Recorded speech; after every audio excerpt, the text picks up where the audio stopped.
Good morning all friends. आज दिनांक 19 दिसंबर 2020 कक्षा 10 हिंदी मीडियम विषय गणित और विषय गणित हम करेंगे अध्याय 14 और 13 सांख्यिकी और क्षेत्रमिति। यानी कि सांख्यिकी का हमारा एक प्रश्न दे रहा था, इसलिए मैंने यहाँ 14 डाल दिया अध्याय। ठीक है, इसके बाद हम एक्सरसाइज यानी कि जो अध्याय है वो 13 शुरू करेंगे। ठीक है प्यारे बच्चों, तो यानी कि पहले अध्याय 14 और 13 शुरू करने से पहले प्यारे बच्चों आपको कुछ सूचनाएं देते हैं। जब भी आप मोबाइल से पढ़ते हैं तो मोबाइल से पढ़ते समय आप अपने मोबाइल और आंखों के बीच की दूरी है वह कम से कम 25 सेंटीमीटर पर रखें, जिससे आपकी आंखें ठीक और स्वस्थ रहे। और साथ साथ मैं भी कहना चाहूँगा आपसे, आपको जो भी कराया जा रहा है किसी भी सब्जेक्ट में तो आप उसको अच्छी प्रकार से समझे और समझने के बाद उसे नोटबुक में जरूर करें। ठीक है प्यारे बच्चों, और उसे चेक भी कराइएगा, या तो व्हाट्सएप के माध्यम से या फिर आप कॉलेज में आते हो या आप चेक कराइएगा। ठीक है प्यारे बच्चों, तो हम शुरू कर रहे हैं अध्याय यानी कि 14 का जो हमारे पास में एक्सरसाइज है 14.3 का जो एक प्रश्न है वो क्या था देखिए। यदि प्रश्न नंबर 10 है, यदि अवरोही क्रम में संख्याओं 22, 18, x + 4, x + 2, 10, 8 तथा 6 की माध्यिका 12 है तो x का मान क्या करना है। देखो बच्चों से इस प्रकार से हमारे पास में एक सीरीज यानी कि संख्या लिख रखी है अवरोही क्रम में, तो ये उसकी माध्यिका 12 करके x का मान क्या करना है। तो मैंने एक बात बताई थी तुम्हें, माध्यिका यानी कि जो माध्यिका के जो आंकड़े होते हैं दो प्रकार के होते हैं, एक अवर्गीकृत आंकड़े, एक होते हैं वर्गीकृत आंकड़े। वर्गीकृत आंकड़े क्या होते हैं, यानी कि जिसमें हमारी बारंबारता दे देता है वो वर्गीकृत आंकड़े होते हैं, और जिसमें बारंबारता नहीं देता वो तुम्हारे अवर्गीकृत आंकड़े होते हैं। और फिर मैंने कहा था अवर्गीकृत आंकड़ों हम यानी कि दो प्रकार से निकालते हैं, सम और विषम। यानी कि हमारे पास में माध्यिका दो प्रकार से निकलती है वर्गीकृत में, सम और विषम से। यानी कि सबसे पहले हमारा अगर कोई प्रश्न है अवर्गीकृत आंकड़े में तो सबसे पहले प्रश्न हम क्या करते हैं अवरोही क्रम में व्यवस्थित करते हैं। ठीक है प्यारे बच्चों, तो उसने जो हमारे पास में जो आंकड़े हैं वो कैसे अवर्गीकृत आंकड़े हैं। अब ये अवरोही क्रम में लिखा हुआ तो हमें करने की जरूरत नहीं है, तो इस प्रकार से उसकी माध्यिका भी रखी 12। तो इसलिए हम क्या करेंगे, यानी कि सम और विषम के लिए फॉर्मूला लगाओगे, लेकिन हम सम और विषम की पहचान कैसे करेंगे वो देखेगा, वो हम काउंटिंग करेंगे। यानी कि उसने हमारे पास में अवर्गीकृत आंकड़ों की जो संख्या दे रखी है उनकी हम काउंटिंग करेंगे कि वो सम है या विषम है, किस प्रकार देखिएगा। इनकी काउंटिंग कर दो आप, 1 2 3 4 5 6 7 है, तो मैंने यहाँ पर n का मान कितना है 7 ले लिया।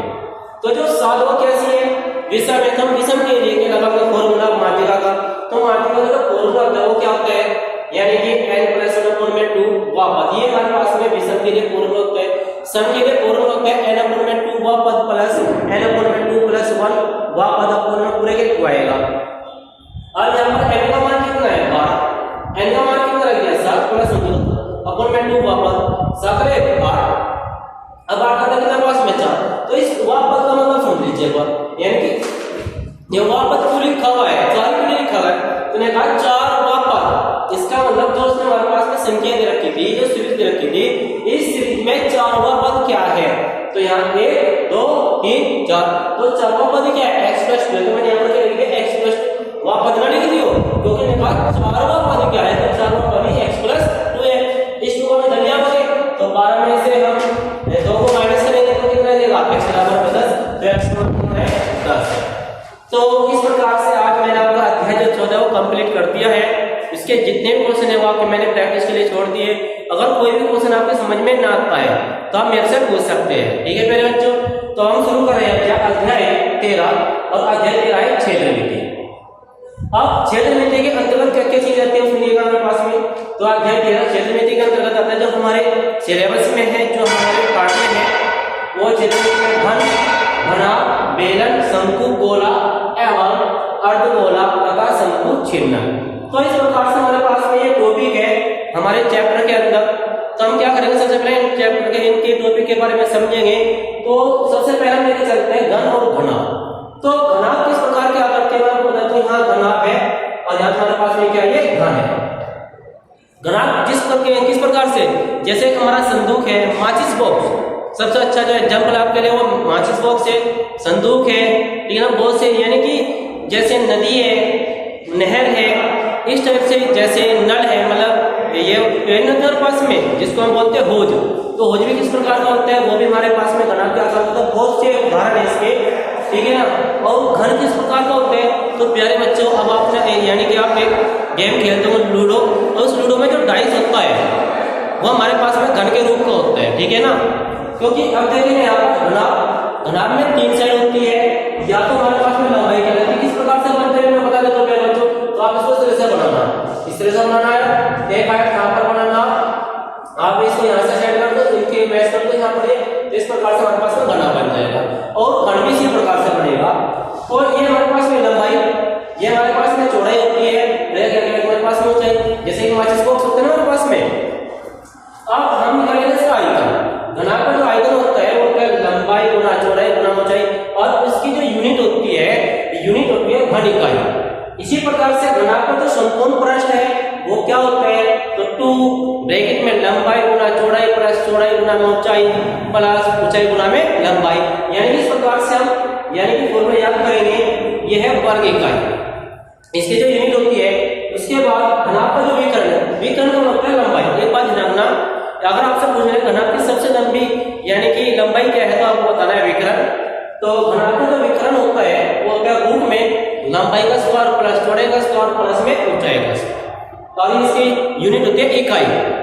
इसी प्रकार से अगर आपने घनाभ के फॉर्मूले याद कर लिए तो घन के फॉर्मूला का आप याद हो जाएंगे। कैसे देखिएगा, घन का आयतन वो होता है भुजा की क्यूब। अब मैंने क्या बोला, इसकी जो भुजा होती है सारी समान होती है। एक बात तो लंबाई चौड़ाई और ऊंचाई तीनों समान होगी, कोई भी भुजा मान सकते हैं।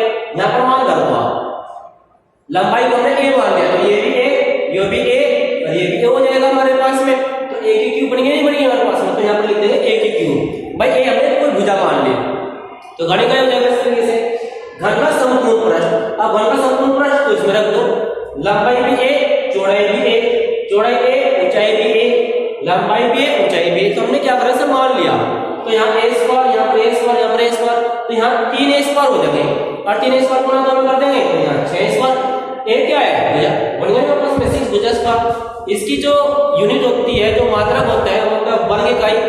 इसी प्रकार से मैंने यहाँ पर लिखा बेटा, यहाँ पर दिया हुआ, यानी कि यहाँ पर स्पेस लिखा, तो मैंने यहाँ पर घन का विकर्ण लिख दिया। अब घन का विकर्ण यानी कि घन की लंबाई, तो भुजा रूट 3 इकाई होती है, इसके तो याद रखना। और उसके लिए मैंने कुछ बात लिखी कर दिया, सोचने भाई एल, ये हमारे पास में 6 क्या है, तो एल को बोलते हैं लंबाई, यानी कि इसको जो बोलते हैं हमारे पास में चौड़ाई, और वो को बोलते हैं ऊंचाई।